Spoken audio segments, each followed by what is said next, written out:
स्वतंत्रता के 75वें वर्ष के अमृत महोत्सव पर आप सभी का अभिनंदन है। आप सभी को ढेर सारी शुभकामनाएं।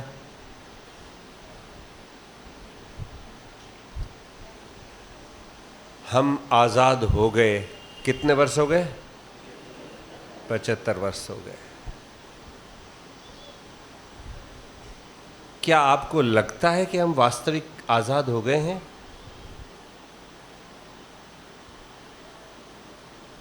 बोलिए, हम आज़ाद हैं? हाँ जी। वैदिक दृष्टिकोण से हम आज़ाद हैं? मुझे बताइए। वैदिक राजा है, वैदिक खान पान है, वैदिक पद्धति है, वैदिक वेशभूषा है, वैदिक रीति रिवाज है। मुझे बताइए। आपका नारा है, रोज बोलते हैं, मैं नहीं बोलता। आपका नारा है। हमारा नारा क्या है? कहाँ गए पंडित जी आपके? कृण्वन्तो विश्वमार्यम। आज़ादी तो उस दिन मिलेगी जिस दिन कृण्वन्तो विश्वमार्यम। हम आज़ाद नहीं हैं, गुलाम हैं। हमने मान लिया है हमने आज़ादी है। और जो आपको आज़ादी का पाठ पढ़ा रहे हैं, 200 सालों में जितना अंग्रेजों ने हमको नहीं लूटा, उतना इन 70 सालों में इन राजनेताओं ने हमको लूट लिया है। और हम कहते हैं आज़ाद हैं। बिल्कुल आज़ाद नहीं है। जितना भ्रष्टाचार 200 सालों में अंग्रेजों ने हमारा लूटा नहीं, इससे ज़्यादा इन राजनेताओं में। मैं कोई पार्टी का आदमी नहीं हूँ, किसी की व्यक्तिगत नहीं बोल, लेकिन इन मोबाइल प्लीज स्विच ऑफ। इन राजनेताओं ने हमको लूटा है और हम आज़ाद हैं। ये भारत माँ का जो आप मैप देख रहे हैं ना, ये भारत माँ के हाथ काट लिए हैं। पाकिस्तान, बांग्लादेश 2 हाथ कट चुके हैं और हम कहते हैं हम आज़ाद हैं। बिल्कुल आज़ाद नहीं है। याद रखना, छोटी सी सफलता में कहीं अपने आप को मान लेगा हम आज़ाद हैं। क्यों जी? ये भारत माँ के हाथ नहीं काट लिए। ये पाकिस्तान और बांग्लादेश हमारे तो भाई एक ही था और हम कह रहे हैं हम आज़ाद हैं। स्वामी दयानंद ने क्या कहा? आर्यव्रत का नक्शा कहाँ से कहाँ तक है भारत? आर्यव्रत हिमालय से लेके यहाँ तक की पहाड़ियों में बताया ना, कहाँ तक है। और हम क्या मान रहे हैं? हम आज़ाद हैं। याद रखना, 15 अगस्त को झंडे फहरा देने से, वंदे मातरम बोल देने से, भारत की जय बोलने से कोई एक आज़ादी नहीं आ जाती। ये तो अच्छा था हमारे देशवासियों ने उस समय इंस्टाग्राम, फेसबुक, ट्विटर और ये व्हाट्सएप नहीं था, नहीं तो आज़ादी भी नहीं मिलती। आज तो नहीं मिलती। उस समय ये चीज़ें नहीं थी। आज तो बस करोड़ों मैसेज सुबह होते इधर से उधर से फेंकते रहते हैं। करना कुछ नहीं है किसी को, मैसेज फॉरवर्ड करते हैं बस। ये तो अच्छा था उस समय। ये चीज़ें नहीं थी, व्हाट्सएप, ट्विटर, फेसबुक, नहीं तो लोग घर से बाहर निकलते ही नहीं। कहाँ से हम आज़ाद होते? आज़ादी का मतलब केवल नहीं कि 15 अगस्त को आपने झंडा फहरा दिया, राष्ट्रगान गा लिया, वंदे मातरम बोलिया तो कृत हो गए। हा, हम तो बहुत देशभक्ति आ गई। ये झूठी ये झूठी देशभक्ति है। ये झूठापन है हमारा। देशभक्ति रग रग में, लहू में हर समय बहती होनी चाहिए, उसका नाम देशभक्ति है। एक रिक्शा वाला खाटू श्याम जाना है, एक टैक्सी वाला फ्री में ले जाता है। खाटू श्याम की यात्रा है, फ्री में चलो। और वही व्यक्ति दूसरे दिन डबल किराया लेता है लोगों से। वो देशभक्त नहीं है, चाहे वो झंडा कितना ही फहरा दे अपने रिक्शा पे।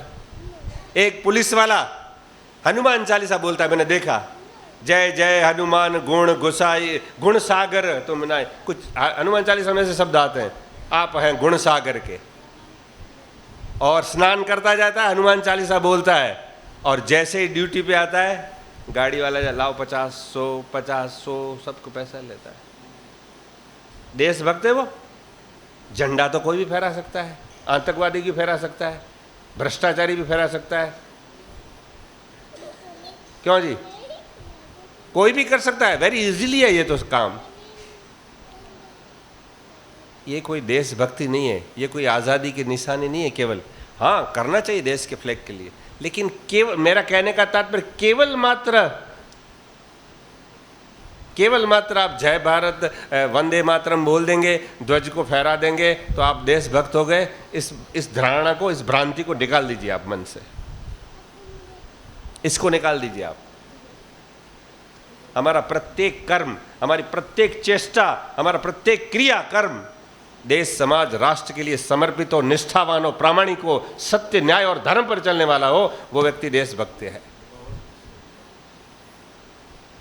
1993 में बॉम्बे ब्लास्ट हुआ, एन विट्ठल की रिपोर्ट है, मैं नहीं कह रहा। जो गुप्तचर विभाग, क्या नाम था, एन विट्ठल, जिसका नाम मैंने, हाँ, चीफ विजिलेंस कमिश्नर, भारत के chief vigilance commissioner N Vitthal की रिपोर्ट कहती है जब 1993 में बम ब्लास्ट हुआ तब पाकिस्तान वाले आके वहां नहीं दिया था, 500 नकली पासपोर्ट हमारे लोगों ने दिया। कितने? और 20 लाख रुपया लेके आरडीएक्स को घुसाया था अंदर। ये एन विट्ठल की रिपोर्ट बोल रही है। क्या उसको आप देशभक्त कहेंगे? वो झंडा नहीं फहरा सकते, वो वंदे मातरम नहीं बोल सकते, भारत माता की जय नहीं बोल सकते? केवल मात्र वंदे मातरम बोलने से, भारत की जय बोलने से कोई व्यक्ति देशभक्त नहीं हो जाता। याद रखना, हम देश को लूट रहे हैं, खा रहे हैं। ये सोने की चिड़िया विश्व का गुरु था, आज कंगाल भिखारी बना दिया इस देश को। किन? इन राजनेताओं ने और ये प्रजा। जब राजा ऐसा है तो प्रजा भी ऐसी है, और जैसी प्रजा होती है ऐसा ही उसको राजा मिलता है। राज भी लूट लगी पड़ी है। कई लोग मुझे कहते हैं, वो राष्ट्रगान पर बजता है ना, जन गण मन, राष्ट्रगान, खड़े हो जाए, अटेंशन में रहो, और चलते चलते जैसे ही राष्ट्रगान कहीं सुनते अटेंशन में आ जाते हैं। आप आप अटेंशन में नहीं है तो राष्ट्रगान बज रहा है, वो हमको देशभक्त नहीं मानते। आप अटेंशन में खड़े नहीं होते, ये राष्ट्रगान बज रहा है। ठीक है, हम भी उसका सम्मान करते हैं। मैंने कहा, भाई साहब, जिस वेदी पर हम बैठे हैं, जिसकी हम रोटी खा रहे हैं, स्वामी दयानंद, ये स्वामी दयानंद आज से नहीं, आप तो राष्ट्रगान सुन के अटेंशन हो गए थे। उसने भारत की दुर्दशा देख करके आज से 200 साल पहले ही अटेंशन हो गया था वो व्यक्ति, भारत की स्वतंत्रता के लिए। कोई सन्यासी ऐसा नहीं मिलेगा, हजारों लाखों सन्यासी मिल गए उस जमाने में। 2 करोड़ साइन करके इंग्लैंड की महारानी को भेजा था, गायों को मत मारो। बताइए मुझे, वो अटेंशन हो गया था। स्वामी दयानंद करोड़ों की साइन लेके महारानी विक्टोरिया को इंग्लैंड में भेजा था कि गाय को मारना नहीं चाहिए। ये अटेंशन नहीं है, आप खाली ये 2 शब्द सुन के अटेंशन हो जाते हो। आप पढ़ो, स्वामी दयानंद को पढ़ो। स्वराज्य का पहला मंत्र देने वाला वो था। ये गांधी जी ने तो चुरा लिया स्वराज्य। स्वराज्य, अपना राज्य होना चाहिए, ये शब्द देने वाला पहला महर्षि स्वामी दयानंद सरस्वती जी थे। आर्य समाज की देन है ये। हमको पता ही नहीं स्वराज्य क्या है। आप इनका इतिहास पढ़िए, स्वामी दयानंद का। सत्यार्थ प्रकाश भले ही बाद में पढ़ना, इनका जीवन चरित्र एक बार नहीं 50 बार पढ़ना आपको। आप जिंदगी में कभी निराश नहीं होंगे, कभी भागेंगे नहीं मैदान छोड़ करके, इस व्यक्ति को पढ़ेंगे तो। पढ़ना। आज हम यहां बैठे हैं, आज हमारे अंदर जो तड़प है, जो लगन है, इस व्यक्ति का जीवन चरित्र पढ़ करके आए। इतिहासकार लिखते हैं, स्वामी दयानंद जिंदगी में कभी रोए नहीं, कभी आंख में आंसू नहीं आया।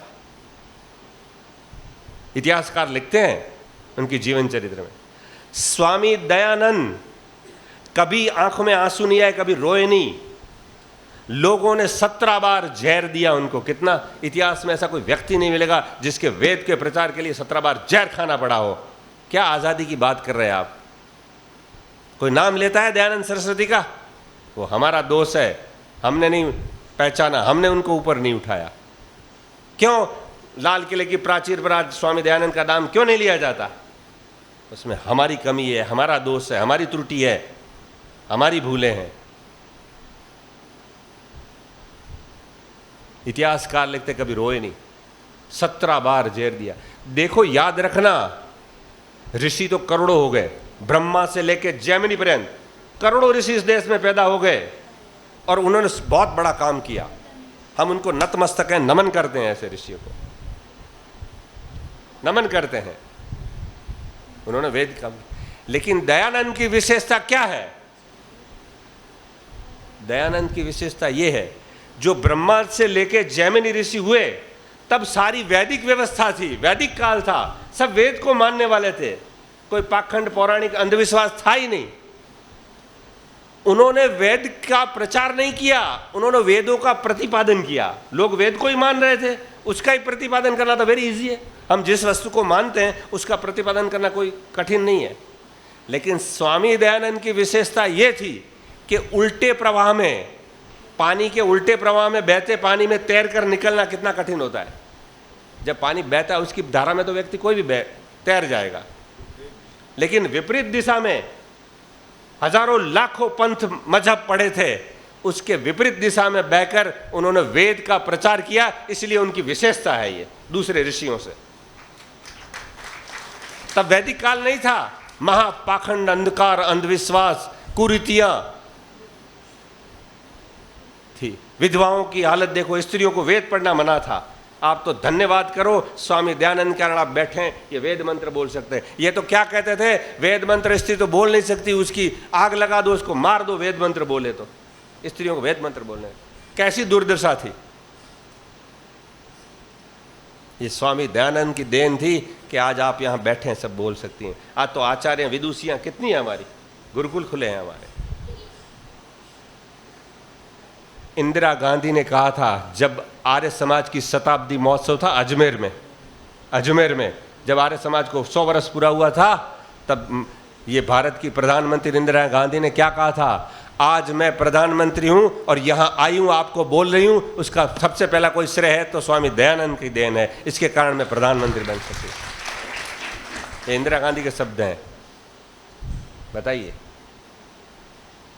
कितना काम किया। उल्टे प्रवाह में बहकर उन्होंने वेद का काम किया, इसलिए वो ब्रह्मा से लेकर जैमिनी ऋषियों से कोई अलग हैं।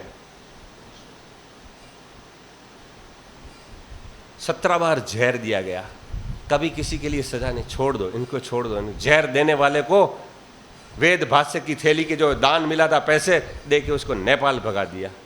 पढ़ते हैं ना, बताइए, भगा दिया उसको। कई बार जहर दिया, पत्थर फेंके, जिंदे सांप फेंके, कई बार जानलेवा हमले हुए। राजा तक आए तलवार लेकर। करण सिंह कौन था, तलवार लेकर मारने आया।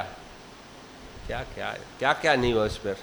लेकिन इतिहासकार लिखते कभी रोया नहीं, कभी दुखी नहीं हुआ, कभी उसने कंप्लेन नहीं की दयानंद ने कि लोग मेरे को पत्थर मार रहे हैं, जिंदे सांप फेंक रहे हैं। ये फिर भी वो क्या कहता है, मैं तो इस आर्य समाज की फुलवारी वाली का माली हूँ। माली पे तो कीचड़, कादव, मिट्टी उड़ती रहती है, मेरा काम है उसको सफाई करना। मेरी जो वाटिका है आर्य समाज, वो हरी भरी रहनी चाहिए। देखो, वो हरी भरी रहनी चाहिए, वो फलती फूलती, उसकी सुगंध, उसकी महक कम ना हो, उसकी सुगंध फैलती रहनी चाहिए। कैसी भावना है बताओ।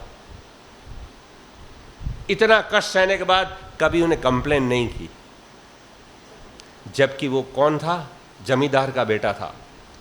घर में नौकर चाकर थे, सोने चांदी के बर्तन थे। स्वामी दयानंद कोई भखड़ू आदमी नहीं था कि साधु बन गया निकल पड़ा। आजकल के देखा नहीं, जब घर छोड़ा तो कई अंगूठियां थी उसके हाथ में, उन बाबों ने ले ली, सोने की अंगूठियां थी, ये पहनते थे उस जमाने में। बताइए, जमींदार थे, बड़े धनवान थे, घर में नौकर चाकर थे। बताइए कितना वैभव था, इतने कष्ट झेले, इतने दुख, लेकिन कभी कंप्लेन नहीं। कोई भी शब्द आपको इतिहास में नहीं मिलेगा दयानंद स्वामी ने कहा हो कि मेरे पर लोगों ने ये किया वो किया, अत्याचार, कभी रोए नहीं। लेकिन इतिहासकार फिर भी लिखता है, महानुभाव, स्वामी दयानंद की आंख में 2 बार आंसू आ गए थे। कितनी बार? 2 बार आ गए।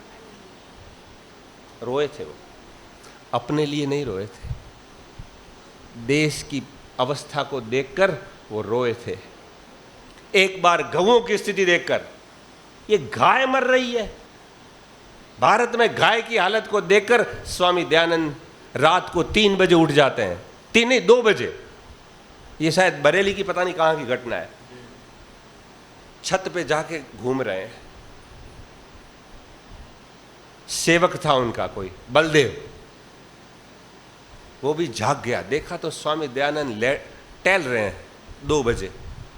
वो आया, स्वामी जी कोई कष्ट है, कोई बाधा, कोई रोग है, कोई अर्जन, मुझे बताइए, मैं आपकी कुछ औषधि लाऊं, सेवा करूं। आप कहते हैं, बलदेव इसकी औषधि तेरे पास नहीं है, दर्द तो है, आंख में आंसू आते, गाय कट रही है। बताओ, ये भारत जो जिसमें 33 करोड़ देवता बोलते हैं, दुनिया की वो मशीन है जो घास फूस खाती है, आज ही मैंने बताया, और अमृत देती है। आज जो भूकंप आ रहे हैं, ये बाढ़ें आ रही है, मैं नहीं कह रहा, अमेरिका अमुक का रिसर्च है, उन लोगों का पेपर पढ़ना कि ये क्यों आ रहा है। गाय रोड पे रखड़ती है, उनको मारा जाता है, काटा जाता है, उनकी आह है, वो देश को सुखी करने कभी नहीं देगी। याद रखना, जब तक गाय सुखी नहीं होगी, ये रखड़ती है, ये हमारा दोष है। उन्होंने करोड़ों साइन लेके उस समय महारानी विक्टोरिया को भेजी। और दयानंद दूसरी बार रोया था। कब रोया था? जब एक विधवा अपने छोटे मृतक बच्चे को, अपना छोटा शिशु बच्चा मर गया है, उसको गंगा नदी में बहाने आती है और उस पर जो कफन साड़ी बिटी थी वो भी उतार के ले जाती है। दयानंद आ रहा, देख रहा, ये क्या? वो पूछते, माँ तूने कफन भी ले, बच्चे का कफन भी तू उठा ले, छोड़ती नहीं है, ये मृतक का। वो माँ कहती है, क्या करूं मैं, मेरे पास ओढ़ने के लिए दूसरा वस्त्र नहीं है, मैं ये मेरे बेटे को मरने के बाद भी नहीं दे सकती। कितना कंगाल कर दिया मेरे देश को इन लोगों ने। जो सोने की चिड़िया था, विश्व का गुरु था, उसकी माँ अपने बेटे के लिए कफन भी नहीं छोड़ती, साड़ी कि मोरे पहनने के लिए वस्त्र नहीं है। कितनी दुर्दशा, कितनी दरिद्रता आ गई इस देश में अंदर, बताओ। जो करोड़ों लाखों का दान करते लोग दे देते थे, पूरा राज्य का राज्य देते थे, वो देश की ये दुर्दशा कर दी। आप अटेंशन नहीं होते, ये अटेंशन हो गया था। दयानंद उस दिन रोया था, आंख में आंसू आया था उसको, और हम डूबके से बैठे हैं। उस दिन दयानंद रोया था, किसके लिए? देश के लिए रोया था, देश की दुर्दशा के लिए रोया था। वो सच्चा देशभक्त था, सच्चा राष्ट्र प्रेमी था। झंडा नहीं फहराया था उसने, वंदे मातरम नहीं बोला था, लेकिन उसकी अंदर तड़प बोल रही थी। और आर्य समाजी इसकी देन है, हम इसकी रोटी खा रहे हैं आज। वो अटेंशन हो गया था। पढ़ना आपने, ये पुस्तक में लिखा है मैंने, कहा 2 बार रोया देश की दुर्दशा के लिए। आज क्या स्थिति है हमारी? हम केवल इतिश्री मान लेते, थोड़ा बहुत झंडा फहरा दिया, वो कर लिया, ये कर लिया, ये कर लिया, ये कोई देशभक्ति नहीं है। ठीक है, उत्साह के लिए थोड़ा बहुत करें, ठीक है, लेकिन हम इसको इतिश्री मान लेते हैं, ये सबसे बड़ी भ्रांति है। जैसे एक फिल्म आई थी द कश्मीर फाइल, ऐसा माहौल बना दिया जैसे द कश्मीर फाइल पिक्चर नहीं देखता वो देशभक्त नहीं है, और जो कश्मीर फाइल देखने गया वो देशभक्त है। सब अपने वो डाल रहे थे। अरे भले आदमी, ये आज भी लूट रहे हैं। देश में समस्या बढ़ती है, राजनेताओं की खिचड़ी पकती है। समस्या उत्पन्न करने वाले यही हैं, फिर समाधान। मैं नहीं कहता, वाजपेयी का स्टेटमेंट एक बार पढ़ना आप। अटल बिहारी वाजपेयी ने कहा था कि भारत की सारी समस्याओं का समाधान करना हो, चाहे उन्होंने मजाक में कहा हो कि भारत की सभी समस्याओं का समाधान करना हो, तो भारत के जितने भी राजनीतिक व्यक्ति हैं, राजनीतिक पार्टी के जितने भी व्यक्ति हैं, सबको एक बहुत बड़े जहाज में बिठा देना चाहिए। सबसे बड़ा जहाज हो, उसमें भारत के जितने राजनीतिक पार्टी हैं उसके सब कार्यकर्ताओं को बिठा के उस जहाज को डुबो देना चाहिए। सारी समस्याओं का समाधान हो जाएगा अपने आप, प्रजा अपने आप कर लेगी। ये समस्याओं की जड़ है, ये समस्याओं की जड़ है। हमें मूल समस्या पर हम जाते नहीं हैं। हम क्या सोचते हैं, जो सैनिक बस सरहद पर वहां खड़ा है बॉर्डर पर और वो ही देश की सेवा कर सकता है, हम नहीं कर सकते। वो तो करता है, उसको नतमस्तक है, वंदन है, लेकिन केवल वो सेवा नहीं है, अंदर बैठे हम भी कई सेवा कर सकते हैं। एक व्यक्ति कलेक्टर बन गया, आईएएस ऑफिसर बन गया, करोड़ों रुपए घूस लेता है और ध्वज फहरा देता है, क्या आप उसको देशभक्त कहेंगे? हैं? आज कितना भ्रष्टाचार फैला है, पद्दे पद्दे जाओ, आप एक एक रुपए पद्दे पद्दे व्यक्ति के काम होते हैं। और आप जाइए विदेश में, मैं गया, दुबई गया था मैं, मुझे बताइए यार जेलें खाली है, जेल में आदमी नहीं है, कोई क्राइम होता ही नहीं है, जीरो क्राइम है, बताइए, जीरो क्राइम है, बताइए। वो झंडे नहीं फहराते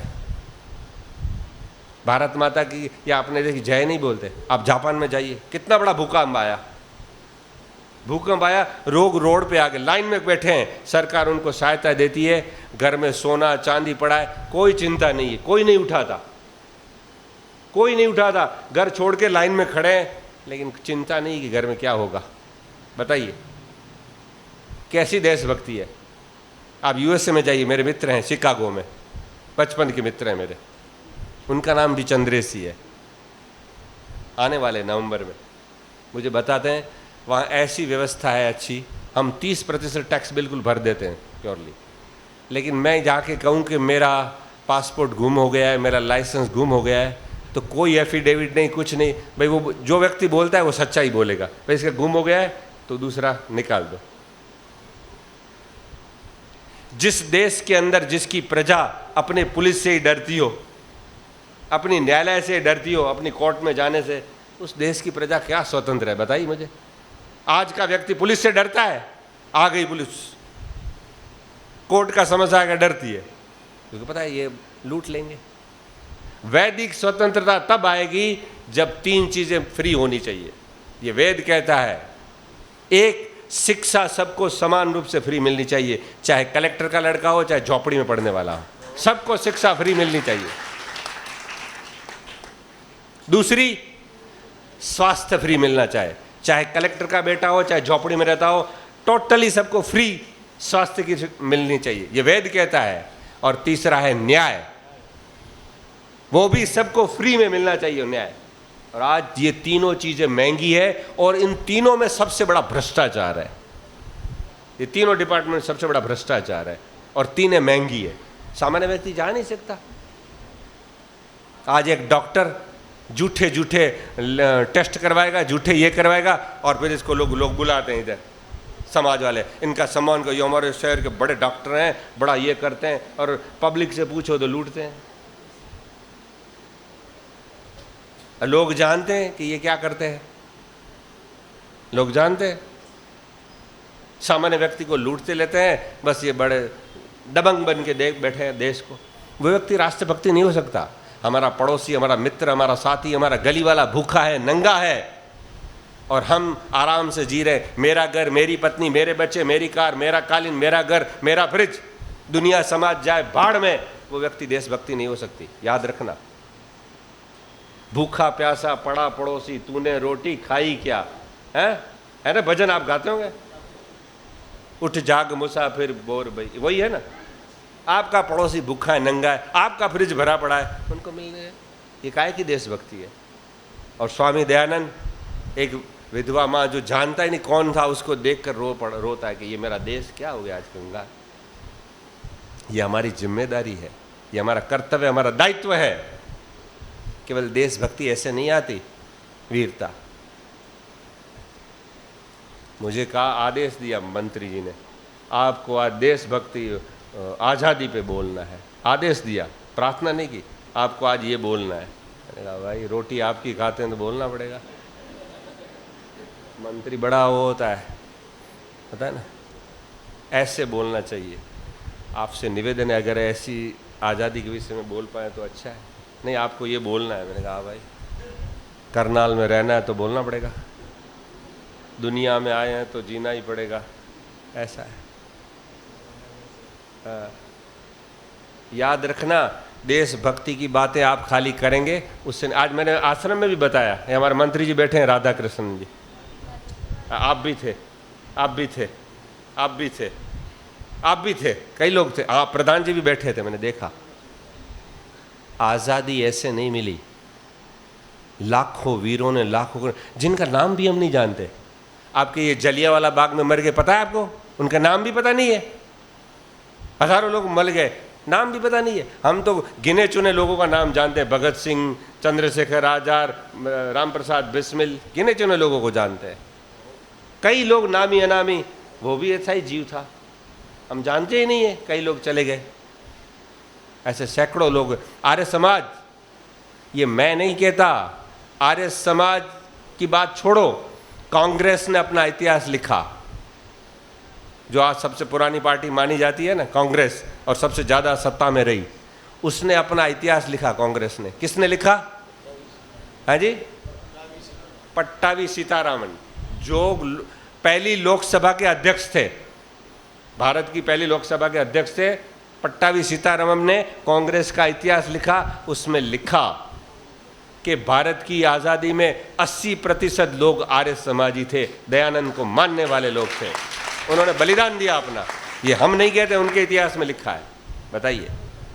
और आज हमारा नाम भी नहीं लेते कोई उन्होंने, क्योंकि हम डूबके से बैठ गए, अलमारी में रख दिया वेद।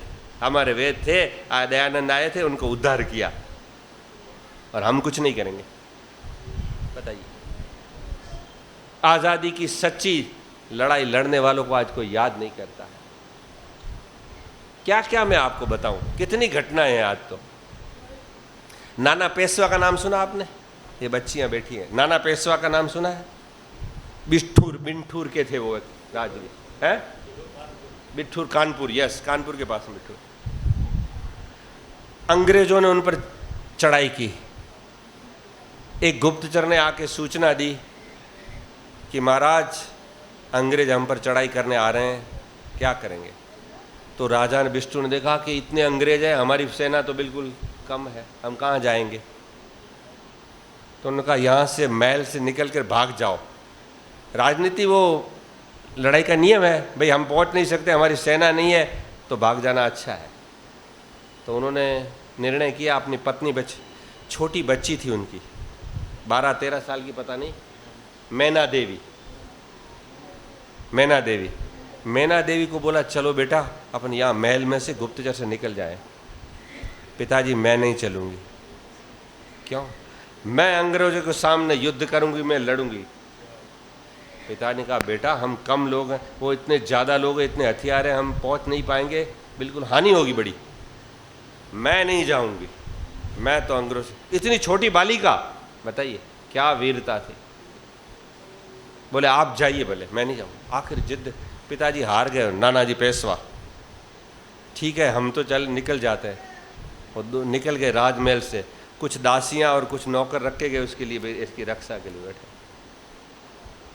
वो आया उनका कर्नल, क्या डैफनल कुछ नाम था, डैफनल कुछ आया, सारे धज्जियाँ उड़ा दी, अंदर आया नाना पेशवा को ढूंढने के लिए, भाई महल में कहीं छुपे गए होंगे। ढूंढता ढूंढता ढूंढता कई जगह देखा, महल में मिला नहीं, ये छोटी बच्ची मिल गई। पूछा कौन है तुम? तो बोले तू कौन है, मेरे महल में बिना पूछे कैसे आया? इतनी छोटी बच्ची ने उस पर तलवार से वार कर दिया। वो तो कितनी हिम्मत थी अंग्रेज पर, हालांकि उसको लगी नहीं, बच गया, उसने तलवार छीन ली, लेकिन कितनी हिम्मत थी बताइए।